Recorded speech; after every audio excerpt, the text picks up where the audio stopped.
Od naše borbe za slobodnu Crnu Goru, jer ovo danas nije slobodna Crna Gora. Ovo je NATO zemlja, NATO protektorat. 11 glasova je falilo da ostvarimo parlamentarni status. Borili smo se sami protiv svih. Mogli ste to da vidite i u debatama, i u spotovima, i na terenu, i u kancelariji, i na biračkim mjestima.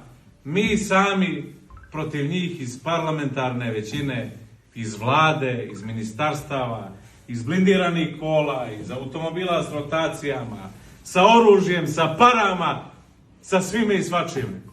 I falilo nam je 11 glasova. Ali ja vam sad kažem, pred ovim ljudima koji sam zavolio kao svoje sestre i svoju braću, da nikad nećemo odustati.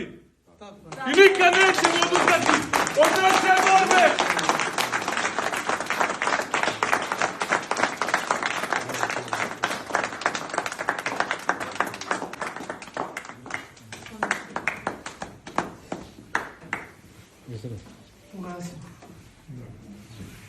Od naše borbe za slobodnu Crnu Goru, jer ovo danas nije slobodna Crna Gora. Ovo je NATO zemlja, NATO protektorat i drugih partija koje su kupovale glasove cijeli dan u Beranama. Cijeli dan su kupovali glasovi i dobili su glasove.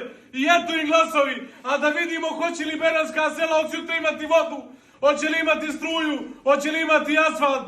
Taj asfalt se ne jede i ta beranska djeca se neće vratiti kući.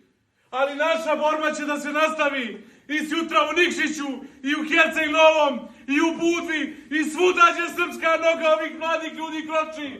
Nema predaje, nema povlačenja, do pobjede!